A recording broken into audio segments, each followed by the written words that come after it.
வணக்கம் அன்புறவுகளே. இன்றைக்கு பைட்டங்காய் கறி எப்படி வைப்பதுன்னு பார்ப்போம். முதலாவது வெங்காயம் பச்சை மிளகாய் எல்லாம் வெட்டி வச்சாச்சு.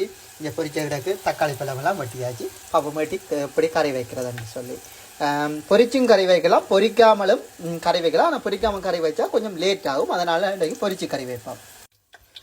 முதலாவது கடுகை போடுவோம்.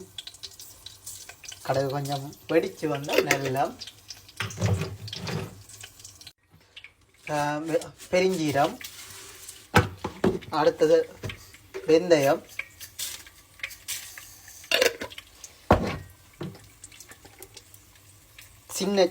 சின்ன சீரகம். மற்றும் முக்கியமாக நாங்கள் போடுற விஷயம் ஒன்று தெரியும் தானே, கருவேப்பிலை. என்னத்தான் மறந்தாலும் கருவேப்பிலையும் விட மாட்டோம். அது மாதிரி கருவேப்பிலை போட்டுட்டு இந்த வெட்டி வச்ச வெங்காயத்தை எண்ணெய் வேண்டியா நல்லா வெங்காயம் வதங்கினோடனே,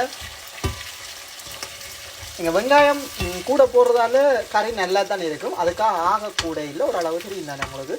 வெங்காயம் போடுங்க. வெங்காயம் போட்டால் கொஞ்சம் கறி நல்ல சுவையாக இருக்கும். அந்த பைத்தங்காய்க்கு நல்லா இருக்கும். நான் இந்த கறி மிளகாயும் போடுறேன். பச்சை மிளகாயும் போட்டேன்னா கறி மிளகாயும் போட்டால் பைத்தங்காய்க்கு நல்லா இருக்கும். ஏன்னா பைத்தங்காய்க்கு கறி மிளகா கலக்கலாம் போடலாம், இல்லாட்டி பிளாக்கோட்டை போட்டாலும் இன்னும் சுவையாக இருக்கும். நான் இன்றைக்கு கறி மிளகா போட்டு தான் இதை வைக்கிறேன். வெங்காயம் வடிவாக வதங்கிட்டுது. வெங்காயம் பச்சை மிளகாயம். இனி தக்காளி பழத்தை போடுவோம். தக்காளி பழம் பைத்தங்காய்க்கு போடுறது நல்ல. தக்காளி பழம் என்ன கறிக்கு போட்டாலும் குழம்பு கறிகளுக்கு ருசியாக தான் இருக்கும். அதனால் தக்காளி பழம் போடுவோம். தக்காளி பழம் போட்டு கொஞ்சம் தக்காளி பழம் நல்லா கொஞ்சம் கரையிற தன்மை வரட்டும், வந்தால் தான் நல்லா இருக்கும். பாருங்கள், தக்காளி பழம் போட்டோன்னா நல்லா வந்துட்டு தக்காளி பழம் கரைச்சி ஒரு சோஸ் மாதிரி வந்துட்டு தக்காளி பழம். இனி இந்த பொரித்து வச்ச பைத்தங்காயை கொட்டுங்கோ. போட்டுட்டு வடிவாக எல்லாம் ஒரு கலந்தால் தானே நல்லா இருக்கும். ரெண்டாவது இனி பைத்தங்காய் பொரியணும்ன்ட்டு இல்லை, ஏற்கனவே பொரித்த பைத்தங்காய் தானே. இப்போ அதால் லேட் ஆகாது, பக்கண்டு கறி வச்சிடலாம். அடுத்தது உங்களுக்கு தூள் போடுங்க. தூள் தேவையான ஆக்கள் அதுக்கேற்ற மாதிரி பார்த்து போடுங்க. உங்களுக்கு உரைப்பு கூட வேணும் வேண்டாம். ஆக போட்டாலும் தூள் கூடாது, ஒரு கணக்கு தெரியும் தானே. கணக்கு போட்டுட்டு நீ போட வேண்டிய ஒவ்வொரு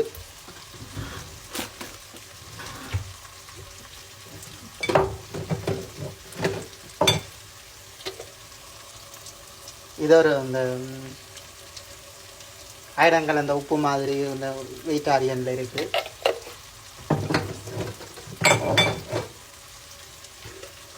மற்ற கொஞ்சம் பெப்பர் போடுங்க. கொஞ்சம் என்னடா உங்கள் உரைப்பு கணக்க போட்டிங்கன்னா உரைக்கும், ஓரளவு பார்த்துக்கிட்டு. மற்றது கராம்பு தூள் போட்டிங்கன்னா கொஞ்சம் வாசமாக இருக்கும். போட்டுட்டு ஏற்கனவே அந்த ஐடங்கள் அந்த உப்பும் போட்டிருக்கு, இருந்தாலும் கொஞ்சம் உப்பு போடுங்க. உப்பு அது பெரிய அளவில் இதாண்டாது. அதில் மரக்கறி தான் ஃபுல்லாக இருக்கிறபடியா. இனி இருக்கா அடியாக இருக்கா பிரட்டி போட்டு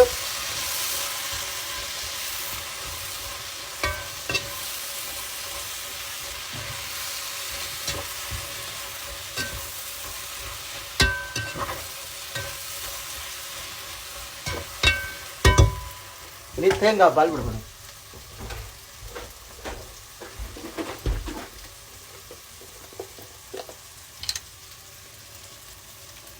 தேங்காய் பால் ஆக பைத்தங்காய் கறிக்கு கிணக்க விடக்கூடாது. கிணக்க விட்டுங்க இந்த குழம்பு மாதிரி இருந்தால் அது ருசி இருக்காது.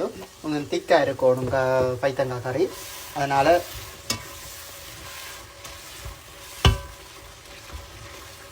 கிணக்க விடலாம், அது உங்களோட விருப்பம்.